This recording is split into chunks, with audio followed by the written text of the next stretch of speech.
Hello student, आज हम start कर रहे हैं चैप्टर 2 जिसका नाम है अपने पास स्थिर वैद्युत विभव तथा धारिता।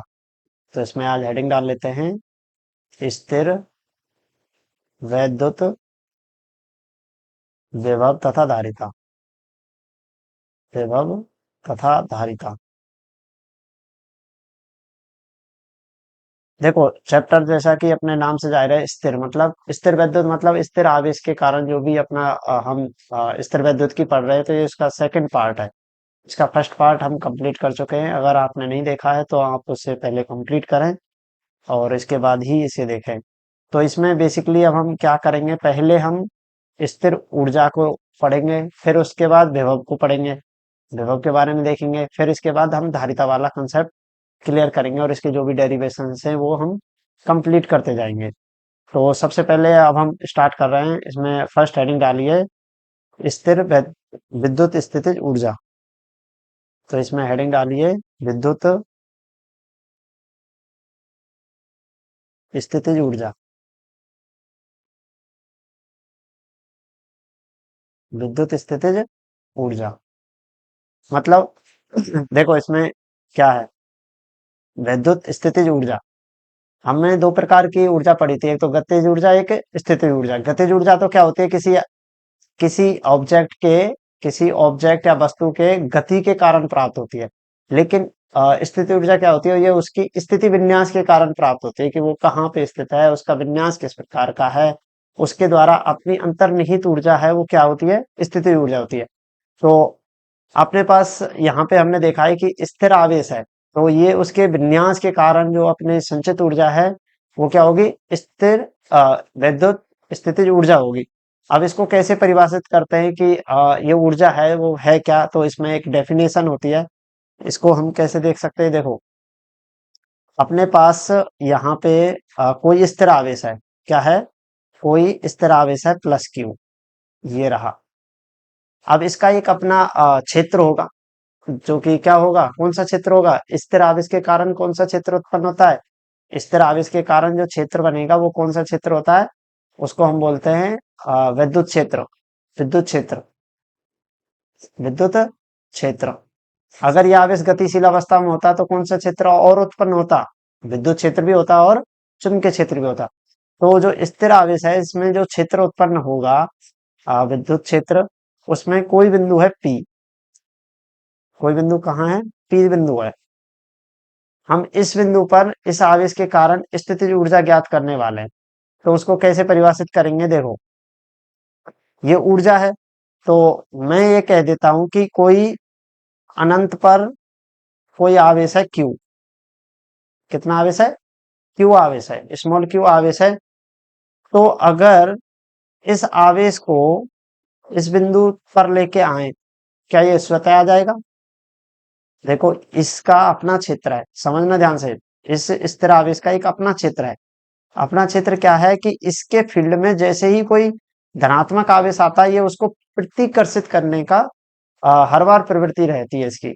और अगर यहाँ पे कोई माइनस आवेश आता है तो ये उसको क्या करेगा, बिना कोई बाह्य कार्य के खुद की तरफ खींचने का प्रयास करेगा। तो अपने पास क्या है, मान लीजिए कोई धनात्मक आवेश प्लस क्यू है, तो ये क्या होगा, इसकी प्रवृत्ति तो इसको पीछे भेजने की है। अगर हमें यह आवेश यहाँ पे लाना पड़ जाए, बिंदु पी पर लाना पड़ जाए, तो क्या करना पड़ेगा, हमें खुद से कोई कार्य करना पड़ेगा। खुद से कार्य कितना करना पड़ेगा, कोई मान लेते हैं कि कोई कार्य क्या है, हमने यहाँ पे खुद से कार्य कर दिया एफ एक्सटर्नल। अभी समझना, अभी इसकी दो लाइन की परिभाषा है, तो उससे पहले ये देख लेते हैं। तो यहाँ पे कोई बाह्य कार्य हमने किया, तो ये जो बाह्य कार्य किया है ना हमने, इस विद्युत क्षेत्र के विरुद्ध ही तो किया है। क्योंकि हमें देखा कि यहाँ पे क्या है, यहाँ पे एक क्षेत्र पहले से है। अगर हमें वो आवेश के क्षेत्र में लेके आना है तो उसका जो भी बल है उसको निष्क्रिय करना पड़ेगा। और उसको निष्क्रिय कैसे कर सकते हैं, जितना इधर से इस क्षेत्र का जो बल लग रहा है उतना ही उधर से बल लगाएं तो वो आवेश वहां तक पहुंच जाएगा। तो जो बाह्य कार्य करने में बाह्य बल लगा के जो कार्य किया जाएगा वही क्या कहलाएगी, इसकी स्थिति ऊर्जा कहलाएगी। तो इसकी डेफिनेशन हम लिख लेते हैं। अपने पास क्या है, एक कोई प्लस क्यू आवेश है, ये बिंदु पी पर स्थित बिंदु पी पर हमें क्या चाहिए, स्थिति ऊर्जा। और मान के चलते हैं कि अनंत पर क्या है, कोई आवेश क्यू है। इसको सही से डॉटेड लाइन खींचना है। तो इसमें अनंत पर कोई प्लस क्यू है। इसको हम पहले कहाँ लेके आएंगे, बिंदु पी पर। ऐसे एरो से इसको व्यक्त कर सकते हैं। ठीक है। तो इसमें दो लाइन लिखिए। किसी स्थिर आवेश के, देखो जैसे जैसे हमने एक एक लाइन यहाँ पे समझी है, वही हम लाइन में लिख रहे हैं। जैसे एक एक बात देखिए। किसी स्थिर आवेश के विद्युत क्षेत्र में, विद्युत क्षेत्र में उपस्थित किसी बिंदु पर, उपस्थित किसी बिंदु पर अनंत से किसी अन्य आवेश, अनंत से किसी अन्य आवेश Q को लाने में, Q को लाने में इस आवेश पर, इस आवेश मतलब प्लस क्यू पर, इस जो सॉरी प्लस क्यू मतलब ये जो स्मॉल क्यू है ना, इस आवेश पर मतलब स्मॉल क्यू पर, इस आवेश पर, इस आवेश क्यू पर, ऐसे लिख लो, क्यू पर किया गया बाह्य कार्य, बाह्य कार्य विद्युत, विद्युत स्थितिज ऊर्जा कहलाता है। विद्युत स्थितिज ऊर्जा कहलाता है, कहलाता है। इसे यू से व्यक्त करते हैं, इसे यू से व्यक्त करते हैं। अब देखो क्या लिखा है डेफिनेशन, इसको सही से समझना। किसी स्थिर आवेश के विद्युत क्षेत्र, इस आवेश का कोई अपने पास कोई विद्युत क्षेत्र है, इसका खुद का ये विद्युत क्षेत्र है, ये वाला। और ये बल रेखाएं कैसे होंगी, इसके लंबवत होंगी। ये क्वेश्चन आया हुआ है कि प्लस क्यू के कारण बल रेखाएं ऐसे बनती है। उपस्थित किसी बिंदु पर, बिंदु हमने मान लिया पी, इसी क्षेत्र में है इसके ही, पर किसी अन्य आवेश क्यू को, अन्य आवेश क्यू को, अनंत से किसी अन्य आवेश क्यू को हम लेके आ रहे हैं कहाँ तक, बिंदु पी तक। तो इस पर क्या किया जाएगा, बाह्य कार्य किया जाएगा, क्योंकि ये बिना बाह्य कार्य के संभव नहीं है कि तुम किसी प्रतिकर्षी क्षेत्र में उस आवेश को लेके आ जाओ। आकर्षी होता तो वो खुद से स्वतः ही उसको आकर्षित कर लेता। तो यहाँ पे ये क्या कहलाएगी, जो कार्य करेंगे उसके जो विद्युत क्षेत्र के विरुद्ध करेंगे जो कार्य, वो क्या कहलाएगा, बाह्य कार्य स्थितिज ऊर्जा हो जाएगी। तो जो भी कार्य होगा वो किसमें संचित हो जाएगा, उस वो स्थिति ऊर्जा में संचित हो जाएगा। तो ये अपने पास स्थिति ऊर्जा की डेफिनेशन, अगर आपसे 1 नंबर या 2 नंबर में ये डेफिनेशन पूछता है तो आप इस प्रकार से लिखेंगे। अब इसका एक डेरिवेशन होता है, इसका गणितीय सूत्र निकालते हैं कि वो स्थिति ऊर्जा होगी कितनी, वो स्थिति ऊर्जा कितनी होगी, कि उसका गणितीय मान कैसे ज्ञात कर पाए कि अपने पास कोई स्थिर आवेश है, इसके किसी विद्युत क्षेत्र में कोई बिंदु पी है, उस पर कितनी स्थिति ऊर्जा होती है। तो उसका एक डेरिवेशन अब हम लिख लेते हैं, उसको देखते हैं, अच्छे से समझेंगे। तो इसमें अगली हेडिंग डालिए, विद्युत स्थितिज, विद्युत स्थितिज ऊर्जा का गणितीय सूत्र, स्थितिज ऊर्जा का गणितीय सूत्र, गणितीय सूत्र क्या पढ़ने वाले हैं हम, विद्युत स्थितिज ऊर्जा का गणितीय सूत्र।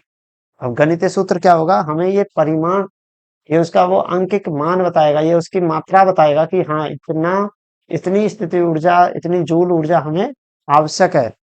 तो अब देखिए, हम इसमें जो भी हमने डेफिनेशन लगाई है, लिखी है, उसी के अकॉर्डिंग काम करेंगे। देखो अपने पास क्या है, एक बिंदु है ए, इस पे क्या है, प्लस क्यू आवेश रखा हुआ है।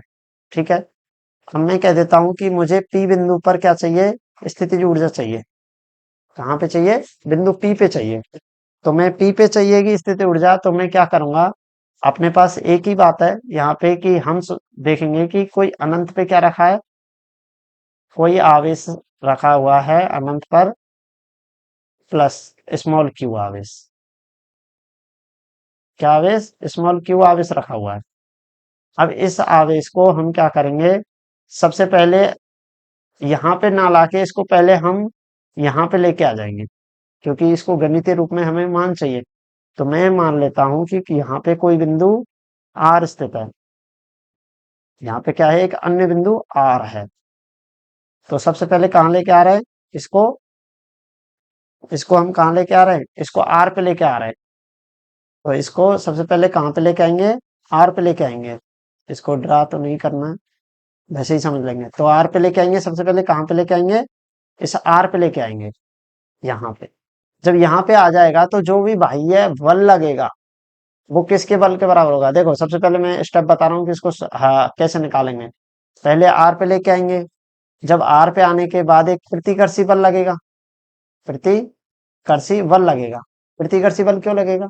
क्योंकि ये तो नियम है कि अगर हमारे पास एक धनात्मक है और दूसरे धनात्मक आवेश को हम देख रहे हैं, तो दो धनात्मक या समजातीय आवेश यानी कि धनात्मक और धनात्मक के बीच कौन सा बल लगता है? प्रतिकर्षी बल। और वो किसके बराबर आएगा? कूलाम बल के बराबर। कूलाम कूलाम बल के नियम से निकाल लेंगे। तो इसके लिए फिर हम क्या करेंगे, इसको एक स्मॉल विस्थापन कराएंगे डी आर का। क्या कराएंगे? एक अल्प विस्थापित करेंगे इसको। देखो ये अपनी रेखा है, यहाँ पे अल्प विस्थापित करेंगे, कोई बिंदु क्यू लेंगे, तो यहाँ पे इसका डी आर है। अब हमें चाहिए कार्य। हमें क्या चाहिए? प्रतिकर्षी बल के विरुद्ध जो कार्य करेंगे वही क्या कहलाती है? वायुविद्युत क्षेत्र के विरुद्ध जो कार्य करेंगे वो क्या कहलाती है? स्थितिज ऊर्जा। तो हमने बल निकाला पहले। बल और स्थितिज ऊर्जा कैसे निकालेंगे? जब अपने पास विस्थापन है, इस इतना विस्थापित करने में किया गया बाह्य कार्य, फिर हम उसको कहाँ तक लेके आएंगे?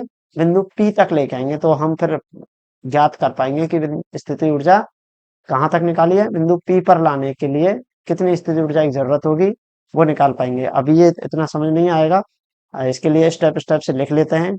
सबसे पहले अपना ये डायग्राम है ये बना लें। मैं यहाँ पे लिख देता हूँ कि अपना जो बिंदु P है उसकी दूरी क्या है? R P. जो Q बिंदु है स्थिर आवेश प्लस कैपिटल Q, उससे इसकी दूरी कितनी है? P की आर पी है। और एक बिंदु जो हमने R माना है उसकी दूरी R ही मान लेते हैं। ठीक है। तो ये अपनी थोड़ी सी यहाँ पे ज्यामिति में बनाने का काम है। तो इसको सही से ड्रा करके और अपना डेरिवेशन स्टार्ट। तो सबसे पहले इसमें एक लाइन, इसमें लाइन लिखते हैं। जो भी हमने यहाँ पे ड्रा किया है वही लिखेंगे, कोई ऐसा ज्यादा हार्ड एंड वो काम नहीं है। तो इसमें लिखेंगे किसी ए बिंदु पर, किसी ए बिंदु पर स्थिर आवेश है, स्थिर आवेश है। इससे आरपी दूरी पर, आरपी दूरी पर एक बिंदु। ये अभी ऐसा लग रहा होगा कि सर कितनी बड़ी बड़ी कितना बड़ी बड़ी थ्योरी लिखा रहा है। ये बड़ी नहीं है, ये समझने के लिहाज से है। और जब एग्जाम में अगर आए तो आप इसको सॉर्ट कर सकते हो, जैसे कि एक बिंदु P है, यहाँ पे ये है, ये है, और हमें इस बिंदु पे स्थिति ऊर्जा ज्ञात करनी है। तो आरपी दूरी पर एक बिंदु P स्थित है, P है, जिस पर हमें क्या ज्ञात करनी है? P बिंदु पर ही तो ज्ञात करनी है जिस पर स्थिति ऊर्जा ज्ञात करनी है। स्थितिज ऊर्जा ज्ञात करनी है, ज्ञात करनी है। ठीक है साहब, यहाँ तक हो गया। अब इसके लिए सबसे पहले क्या करेंगे? अनंत से कोई आवेश क्यों लेके आएंगे? तो इसमें लिखते हैं आगे, इसके लिए अनंत से, अनंत से किसी अन्य आवेश, अन्य आवेश Q को स्थिर आवेश के, Q को स्थिर आवेश के विद्युत क्षेत्र में, विद्युत क्षेत्र में विद्युत क्षेत्र में उपस्थित उपस्थित एक बिंदु आर तक लाते हैं, आर तक लाते हैं। क्या कर रहे हैं? बिंदु आर तक लेके आ रहे हैं। सबसे पहले कहां तक ला रहे हैं? अब ये ध्यान देना, देखो हमें चाहिए कार्य, और कार्य के लिए हमें क्या पता होना चाहिए? बल पता होना चाहिए, उसका विस्थापन कितना करना है, विस्थापन तो विस्थापन भी पता होना चाहिए। इसीलिए हम सबसे पहले क्या कर रहे हैं, किसी एक आवेश यहाँ तक लेके आ गए, मान के चलें कि हमने कहाँ लेके आ गए, बिंदु आर पे आ गया। हमें अभी पता नहीं कैसे आया, क्या किया, कहाँ पे आ गया, बिंदु आर पे आ गया। तब तो बल लगेगा ना इन दोनों के बीच में, इन दोनों के बीच में बल लगेगा कि सर अगर वो आवेश आर पर है तो बल कितना लगेगा। हमें इसका कोई अभी ये नहीं देख रहे कि क्या क्या मैकेनिज्म हुआ होगा। हमने क्या किया है, स्टार्टिंग में मान लिया कि बिंदु आर तक लाते हैं, कि वो बिंदु आर पे आ गया। सही है। अब क्या देखेंगे, हम इन दोनों के बीच में कोई बल लगता हुआ पाएंगे। क्यों? गुलाम ने बताया था कि दो आवेश अगर एक दूसरे से किसी दूरी पर हैं तो उनके बीच में क्या लगेगा, प्रतिकर्षण बल लगेगा। कब? जब समान आवेश, समान प्रकृति के आवेश हैं। और आकर्षण बल कब लगता है? जब दोनों आवेश कैसे हैं, दोनों अपने प्रकृति में अलग हैं, एक धनावेश है और एक ऋण आवेश है। तो हमने यहाँ पे देख लिया कि अनंत से किसी अन्य आवेश Q को स्थिर आवेश के विद्युत क्षेत्र में उपस्थित बिंदु R तक लाते हैं। अब वो पहुंच गया है R तक। अब इसके बाद क्या देखेंगे, देखो अब इसमें एक लाइन लिखेंगे, जब Q आवेश, जो स्मॉल q पहले अनंत पे था, अब कहाँ गया, R पे, Q आवेश बिंदु R पर है तो इस आवेश पर, इस आवेश R पर है तो इस आवेश की प्लस Q आवेश से दूरी क्या है, प्लस Q आवेश से दूरी R है। दूरी क्या है, R है। इस स्थिति में, अतः इस स्थिति में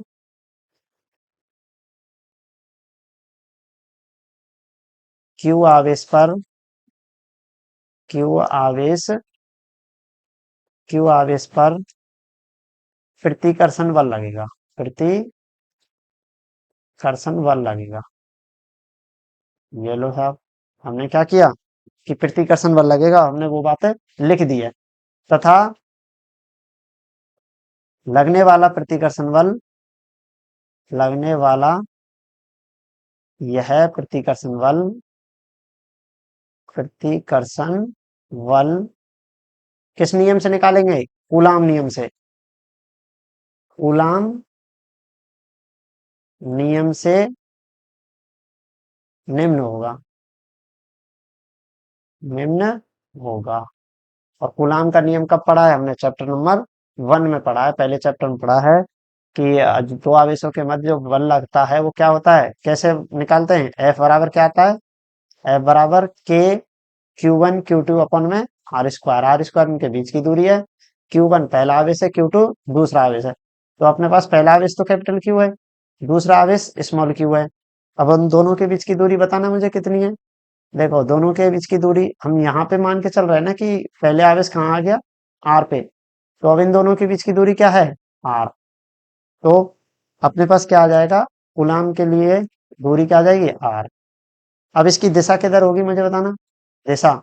देखो ये इसको प्रतिकर्षित करेगा, तो इसको ऐसा तो है नहीं इधर, ये तो आकर्षण करने वाला है, तो इधर करेगा। तो इसको मैं क्या कर लेता हूँ, इसी की दिशा में, आर की दिशा में एकांक सदिश आर कैप, आर कैप मतलब उसकी दिशा ले लेते हैं। तो यहाँ पे इसकी दिशा क्या आ जाएगी, आर कैप।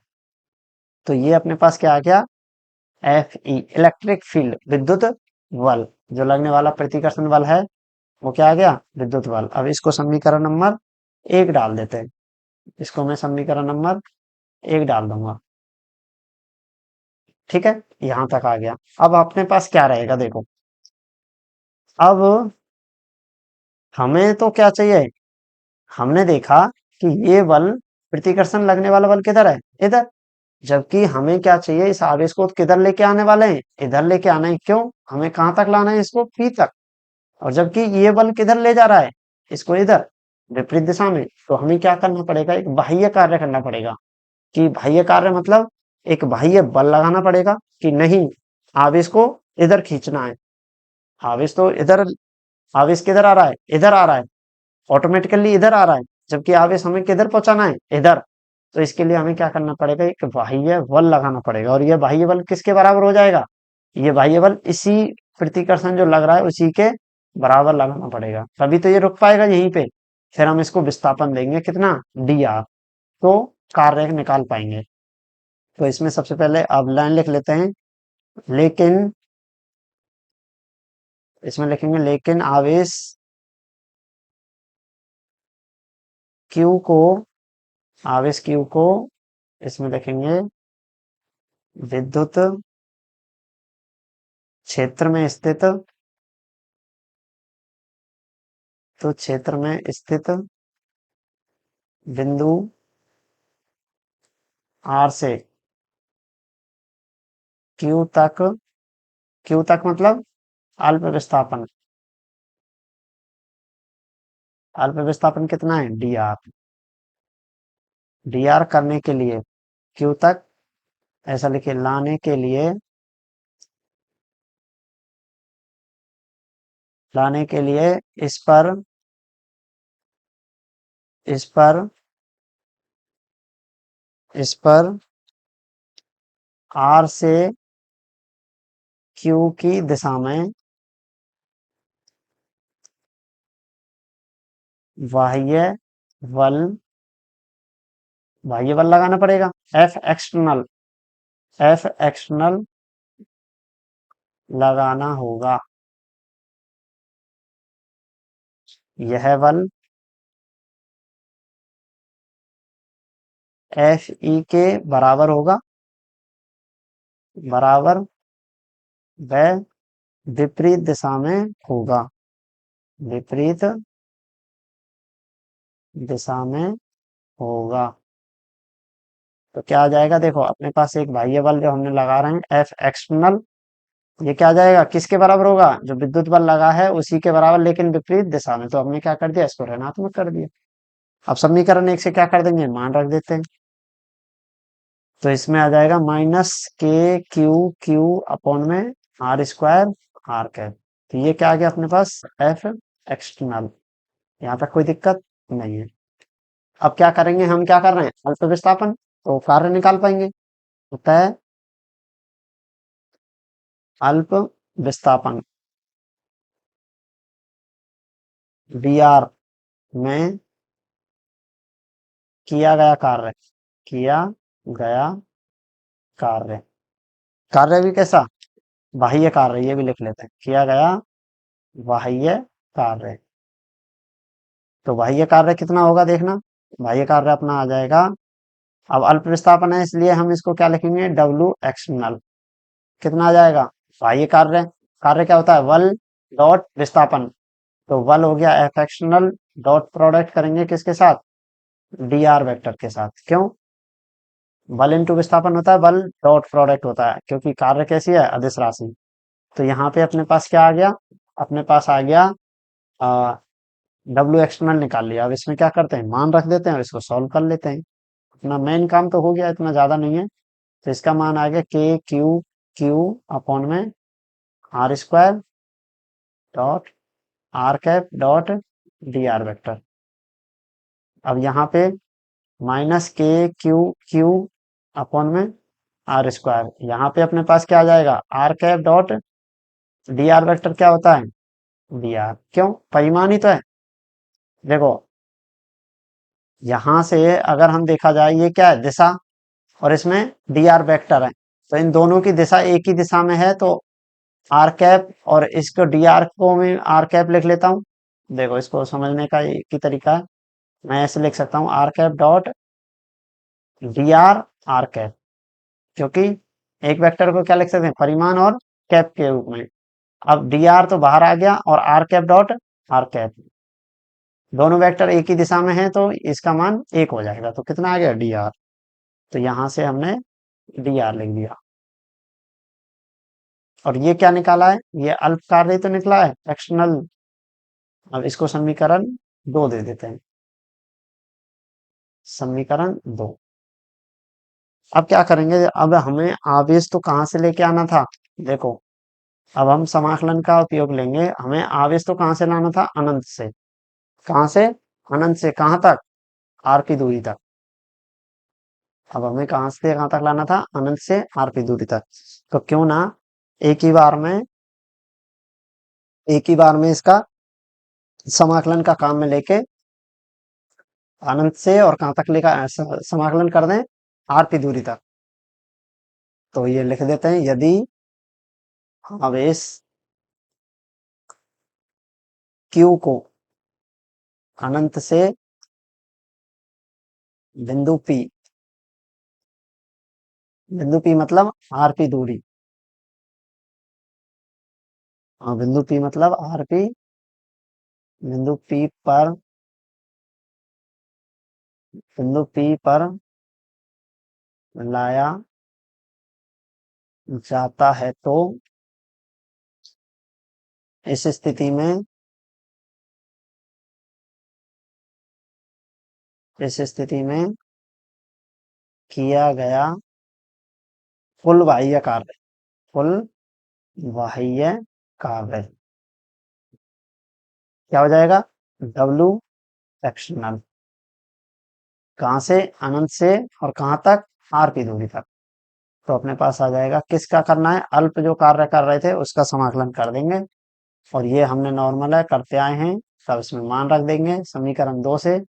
मान क्या है, के क्यू क्यू अपॉन में आर स्क्वायर बी आर। अब समाकलन किसका है, देखो समाकलन किस पे निर्भर है, डी आर पे। तो बाकी की जो भी राशियां हैं उनको क्या कर लेंगे, बाहर ले लेंगे। तो यहां से अपने पास माइनस के क्यू क्यू, तो समाकलन किसका बच गया, 1 अपॉन आर स्क्वायर का, अनंत से आर की दूरी तक और डी आर।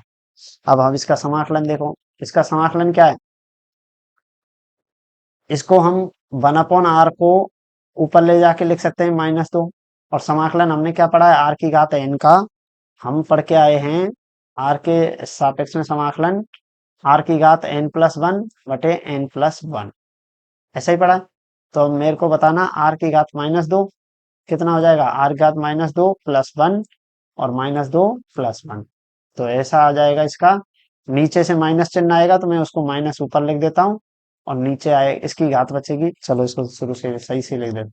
तो ये आर की घात -1 बचेगी और नीचे -1, तो डायरेक्ट आ गया -1/r। ऊपर आर, आर की घात माइनस को कहाँ लेके गया, मैं इसको रफ में करके देखना, इसको कहाँ ले गया, नीचे।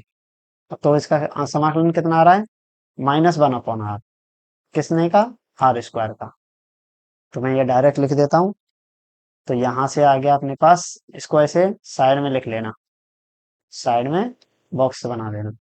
तो -k/q/q, अब इसका समाकलन कितना आ गया, -1/r। और लिमिट का हम क्या करते हैं, ऐसे लिमिट इसको शो करते हैं, फिर इसकी लिमिट रखते हैं। अब देखो मैं माइनस चिन्ह को लिमिट से बाहर कर सकता हूँ, ऐसा नियम है। तो मैं बाहर करूंगा तो एक माइनस तो पहले से है और एक माइनस ये, तो दोनों क्या हो जाएंगे, गुना होके धनात्मक। तो के क्यू क्यू, इसमें 1/r रह गया लिमिट में, और के अनंत से आर पी था, ये कर दिया। अब हमारे पास क्या है, इसमें है अपने पास, अब लिमिट को कैसे सॉल्व करते हैं, पहले अपर लिमिट रखते हैं, ये वाली किसकी जगह रखते हैं, इस आर की जगह ही तो रखेंगे, और फिर लोअर लिमिट रखते हैं, और बीच में माइनस चिन्ह। तो मैं रखूंगा इसमें पहले आर की जगह क्या रख दिया, आर पी, माइनस चिन्ह, फिर आर की जगह अगली बार क्या रखना है, अनंत। और ये कहाँ से सीखा, 11th क्लास में हमने लिमिट देखा था, पहले आरपी रखेंगे माइनस चिन्ह, फिर क्या रखेंगे, लोअर लिमिट, अनंत आ गया। ठीक है, अब यहाँ पे हमें देखा कि अनंत का भाग लग रहा है, और अनंत एक बहुत बड़ी राशि संख्या, काल्पनिक है मान सकते हैं अनंत। तो बहुत बड़ी संख्या का भाग लगेगा एक में, तो बहुत नेग्लिजिबल, बहुत नगण्य, जीरो के बराबर आएगी, तो इसका मान क्या होता है, जीरो। तो अपने पास क्या बच गया, 1/rp बच गया। तो के Q Q upon R P, क्यों, चूंकि 1 अपॉन अनंत क्या होता है, जीरो। तो ये क्या था, डब्ल्यू एक्सटर्नल, ये कार्य निकला। अब इस कार्य को, पहले तो हम इसको ही बॉक्स में बंद कर लेते हैं। तो ये कार्य क्या होगा, ये जो प्रतिकर्षी बल के विरुद्ध हमने जो कार्य किया है, ये किस में संचित हो जाएगी? ये स्थिति ऊर्जा के रूप में संचित हमें मिलेगी। तो इसमें ये लाइन लिख के फिर इसको स्थिति ऊर्जा कह देंगे। यह है कार्य स्थिर वैद्युत प्रतिकर्षी बल, प्रतिकर्षी बल के विरुद्ध किया गया है, के विरुद्ध किया गया है तथा यह कार्य, यह स्थिति ऊर्जा, यह स्थितिज ऊर्जा के रूप में संचित होगी, संचित होगी। तो यही क्या हो जाएगी? स्थितिज ऊर्जा W एक्सटर्नल के क्यू क्यू अपॉन में आर पी। तो ये याद रहेगा और इसको हमेशा याद रखना है कि स्थितिज ऊर्जा कैसे निकालते हैं किसी बिंदु से आर पी दूरी तक। कितनी दूरी तक? आर पी दूरी तक। तो ये समीकरण क्या कह देते हैं? इसको समीकरण कह देते हैं 3। और इसमें लिख देते हैं उपरोक्त सूत्र, उपरोक्त सूत्र किसी स्थिर आवेश, किसी स्थिर आवेश के विद्युत क्षेत्र में, विद्युत क्षेत्र में आरपी दूरी पर स्थितिज ऊर्जा को व्यक्त करती है, स्थितिज ऊर्जा को व्यक्त करती है, व्यक्त करता है, ऐसे लिख दो। तो अपने पास क्या आ गया? स्थिति ऊर्जा का गणितीय सूत्र आ गया। क्या आया? के क्यू क्यू अपॉन में आरपी। अब इसके कुछ 2-3 पैटर्न है कि 2 निकाय आवेश में हैं तो कैसे निकालते हैं, 3 निकाय आवेश है तो कैसे निकालते हैं। तो उसके लिए अब क्या करते हैं, इसके लिए कुछ पॉइंट्स हम लिख लेते हैं। आ, काम तो हो गया है, जितना मेहनत का काम था वो तो हो गया। अब इसमें हम अगली हेडिंग डालते हैं, छोटी छोटी हेडिंग है। दो द्विविमीय आवेश की स्थिति ऊर्जा, द्वि द्वि या फिर ऐसे लिखते हैं द्वि आवेश, द्विविमीय नहीं, सॉरी, दो आवेश, द्वि आवेशीय, द्वि आवेशीय निकाय, आवेशीय निकाय की स्थिति ऊर्जा, निकाय की स्थितिज ऊर्जा। द्वि निकाय मतलब, द्वि आवेशी मतलब ऐसा निकाय जिसमें कितने आवेश हैं? 2। तो हम मान के चलते हैं एक आवेश क्या है? एक आवेश Q1 है, एक आवेश क्या है? Q2 है, और दोनों के बीच की दूरी क्या है? R। एक दूसरे क्या है? R दूरी पर है। तो इनकी स्थिति ऊर्जा, तो इसमें लिख देंगे यदि दो आवेश Q1 व Q2 एक दूसरे से, एक दूसरे से R दूरी पर हैं, R दूरी पर हैं तो, और ये राइटिंग का थोड़ा सा देखना, कोई R दूरी पर हैं तो स्थितिज ऊर्जा, स्थितिज ऊर्जा निम्न होगी, निम्न होगी। क्या होगी? U बराबर के Q1 Q2। ये भी क्या है? R1 और 2 के बीच के है, और इनके बीच की दूरी का स्क्वायर नहीं आएगा, बल में स्क्वायर आएगा, कूलम इन बल में। ध्यान रख लेना, नीचे एक ही घात है। तो अपने पास क्या हो गया? कैसे निकालिए? दोनों आवेश लिखते थे और नीचे इनके बीच की दूरी। तो हमने क्या किया? Q1 लिखा, Q2 लिखा, और उनके बीच की दूरी नीचे लगी। तो अपने पास क्या आ गया? स्थिति ऊर्जा का फॉर्मूला। किसमें? दो निकाय आवेश में। कैसे निकालते हैं? के Q1 Q2 अपन में आर। अब ये मत भूल जाना कि ये के वही है कूलम्ब बल वाला, 1/4 पाई एप्सिलॉन वाला। कहीं पता चले कि के को अलग मान लिया है। और इसका मान भी कितना था, 9 × 10⁻9। इसका मात्रक था कुछ, मात्रक देख लेना वो, मात्रक भी याद रखना है। तो इस प्रकार से हमने दो निकाय के लिए निकाल ली।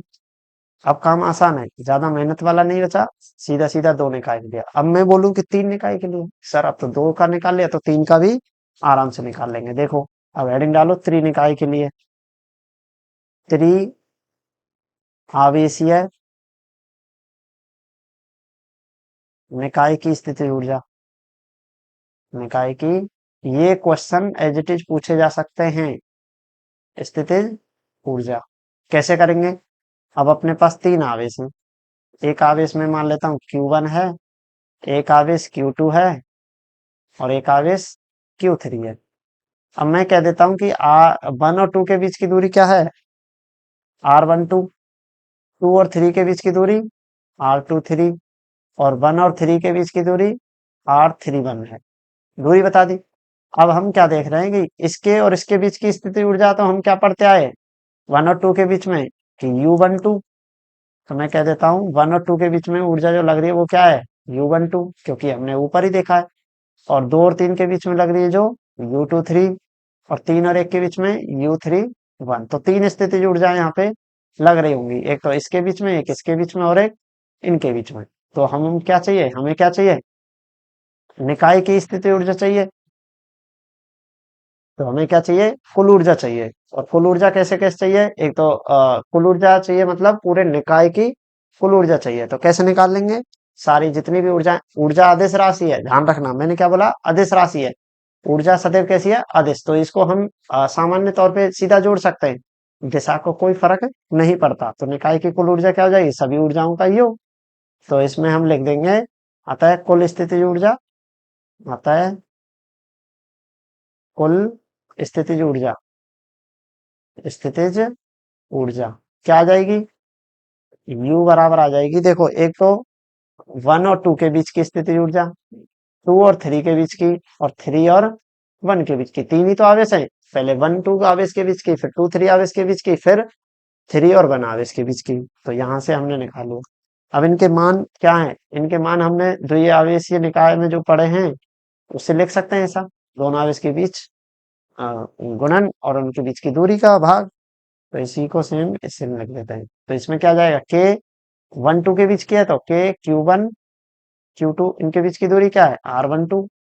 तो दूसरा आ जाएगा के Q1 Q2 Q3, क्योंकि 2 और 3 वाले आवेश हैं। और दूरी क्या होगी, R23, दो और आवेश तीन के बीच की दूरी। तीसरा के Q3 Q1 अपॉन में R31। तो ये क्या आ जाएगी अपनी कुल ऊर्जा। अब मैं पूछू चार निकाय के लिए, तो ऐसे ही चार निकाय के लिए करना है, एक चतुर्भुज बनाना, इसकी इसके बीच की, इसकी इसके बीच की, इसकी इसके, ऐसे करके सभी आवेशों के बीच की निकाल देना। अब इसको हम एक व्यापक तरीके से लिख सकते हैं कि सर हमें नहीं पता, दो आवेश से तीन आवेश है, हमें तो कोई ऐसा फॉर्मूला बताए कि जिससे एक ही बार में सब निकल जाए, कि एन निकाय मान लेते हैं, तो उसको हम व्यापक बोलते हैं। तो इसमें यहां तक देख लिया, अब इसमें लिखते हैं अगली, एन आवेशीय निकाय। अगला क्या है, एन आवेशीय। ये फॉर्मूला वैसे ज्यादातर इतना वैसे बहुत व्यापक तरीके से याद रखने के लिए है, इतना आता नहीं है वैसे। एन आवेशीय निकाय के लिए, निकाय के लिए स्थितिज ऊर्जा।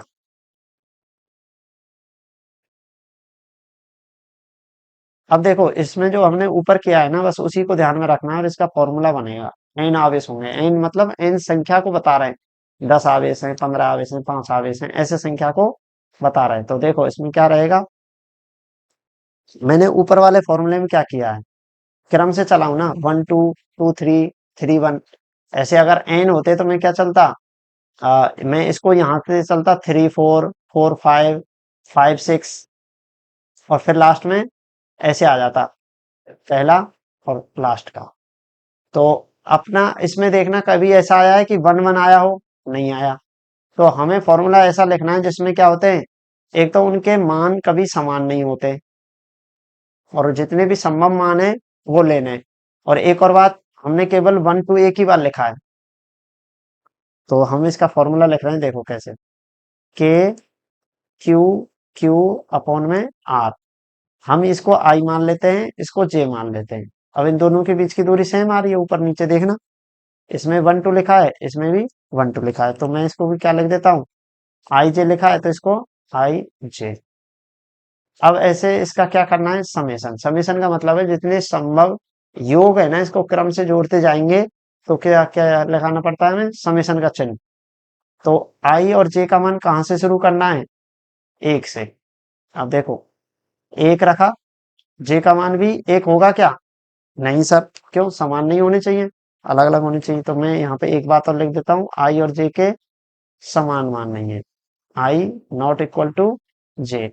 और ये क्या हो जाएगा, कहां तक जाएंगे, एन मान। लेकिन अब देखो इसमें क्या है, आई और जे के मान रखना। एन का मान अगर 3 है तो त्रिविमीय निकाय के लिए फॉर्मूला आ जाएगा। कैसे आएगा, देखो अभी इसको नोट नहीं करना, देखो कैसे आएगा। तो मैं आई और जे का मान कहां तक चलाऊंगा, 3 तक। तो सबसे पहले क्या करूंगा, एक एक रख के देखूंगा। सबसे पहले आई का मान क्या कर देता हूँ, एक कर देता हूँ। तो फॉर्मूला क्या बनेगा, के Q1, और जे का मान भी क्या रख देते हैं, एक तो रख नहीं सकते, क्यों, नीचे समान है। तो जे का मान 2 रखेंगे, तो 2 आ गया, R12। फिर के Q1, जे का मान अगली बार क्या कर दें, 3, Q3, R13 आ गया। ऐसे जितने भी संभव मान है जुड़ते जाएंगे। अब आई का मान क्या ले लें, 2। फिर जे का मान 1, तो Q1 Q2 Q1 R21। तो ऐसे करके सब जुड़ते जाएंगे। लेकिन हमें क्या चाहिए, R12 वाला मिल गया, तो हमें R21 वाला नहीं चाहिए। तो इसका मतलब डबल आ रहे हैं पद, तो इसको हम 1/2 कर देंगे। तो ये अपनी कुल स्थितिज ऊर्जा मिल जाएगी। तो यहाँ पे जितने भी पॉइंट्स है ना, इसके सारे रख के देखोगे, आई और जे के 1 रखना, आई का मान 1 रखना, फिर जे के 2 3 ऐसे रख के देखना। फिर आई का मान 2 करके, आई का मान क्या करना, 2 करना। फिर जे के मान 1 से स्टार्ट करके फिर रखना। आई का मान 3 रखना, और जे के मान, तो उन सबका क्या करना है, समेशन कर रहे हैं ना, समेशन कर रहे हैं। तो फिर उनको जोड़ के देखना, और उसमें किसका भाग देना, 1/2 का। तो क्या आ जाएगा, यही फॉर्मूला आ जाएगा। 3 ने कहा है तो एन का मान कितना हो जाएगा, 3। 2 ने कहा है तो एन का मान कितना हो जाएगा, 2। तो इस प्रकार से हम व्यापक फॉर्मूला बोलते हैं इसको, कि ये सभी सभी प्रकार की आवेश निकाय में काम करेगा। तो इस प्रकार से हमने आज देख लिया कि अपने पास कोई भी आवेश है, उनसे स्थितिज ऊर्जा क्या होती है, कैसे उसको परिभाषित करते हैं, और कैसे हम इसको, इसका गणितीय मान प्राप्त कर लेते हैं। एक में आवेश, 2 आवेश हैं, तो उसकी स्थितिज ऊर्जा क्या होती है, U12 कैसे निकाला, और त्रिविमीय आवेश की कैसे निकाला है, त्रिविमीय आवेश, और फिर इसका एक व्यापक फॉर्मूला हमने लिखा था, ये वाला। तो आज की क्लास में इतना ही। अगली अगली क्लास में हम देखेंगे कि कोई द्विध्रुव होगा, उसकी स्थिति ऊर्जा निकाल रहे होंगे। तो इसको रिवीजन करिए, पढ़िए, और इसको रफ में प्रैक्टिस करके एक बार अच्छे से लिख लेना है। प्रैक्टिस करके इतना ज्यादा वो नहीं है, पर अच्छा टॉपिक है। ठीक है, मिलते हैं अगली क्लास में।